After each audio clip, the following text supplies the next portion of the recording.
Jā, tas nav flagmani, tas nav vairs full frame, bet mans uzsvers uz to, ka fotografam līdzi vienmēr var būt mazais kompaktais fočuks, piemēram, tik kompakts kā Ricoh vai Fuji vai kāds mazais Canoniņš, ar kuru palīdzību vienkārši var ātri izraut kameru un dabūt kaut kādu neparastu kadriņu.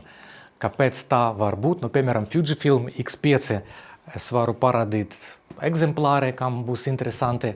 Tas ir viņu maksimālais procesors, maksimālais sensors no XT5 sērijas kameras, komplekta, piemēram, ar 23 mm objektīviņu, kas ir street foto ekvivalents 35 mm, ļoti jaudīga kamera ar attēla stabilizāciju, kuru var jebkura brīdī dabūt ārā, nobildēt kādu kadriņu, neskatoties uz to, kāds objektīvs ir jūsu primārai kamerai. Canon PowerShot maksimāla izmēra sensors tur ir praktiski APS-C ļoti kompaktā korpusā ar ļoti kvalitatīvu video filmēšanu. Tas varētu būt rezerves kamera, varētu būt kamera, kura visu laiku rakstā vai foči kaut kādu pasākumu rezervei. Tas ir maksimāla kvalitāte, ko tagad Canons spēj piedāvāt ļoti kompaktajā tāda izmēra korpusā ar iebūvētu objektīvu. Monochrom kamera, tas pavisam atsevišķs stāsts, miniatūra kompaktā korpusiņā, te mums ir, varu dot rokas paturēt, paskatīties, pačamdīt šo kameriņu vadībā ar vienu roku, un sensors, kuram nav Bayer restes, viņam visi pikseli var just tikai gaismu, nevar sajust atšķirt krāsu. Rezultātā kamera visu redz un foča tīri monochromā.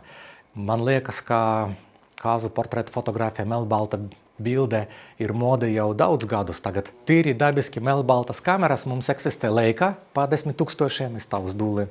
Ir Pentax K3 monochroms, tas ir tieši riktīgiem dinozauriem ar mainamu optiku, ļoti jauka, interesanta kamera. Un tagad Ricoh, tas ir Pentax kompānija, maza kompakta kamera monochrom. Un tas ir street foto kamera, un viņa tik tālu street foto, ka viņai iekšā ir iebūvēts neitrālais ND filtrs.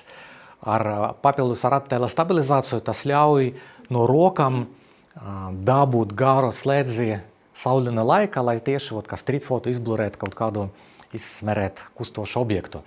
Gan Canon PowerShot V1 arī ir iebūvēti ND filtri, bet tas vairāk priekš videografijas.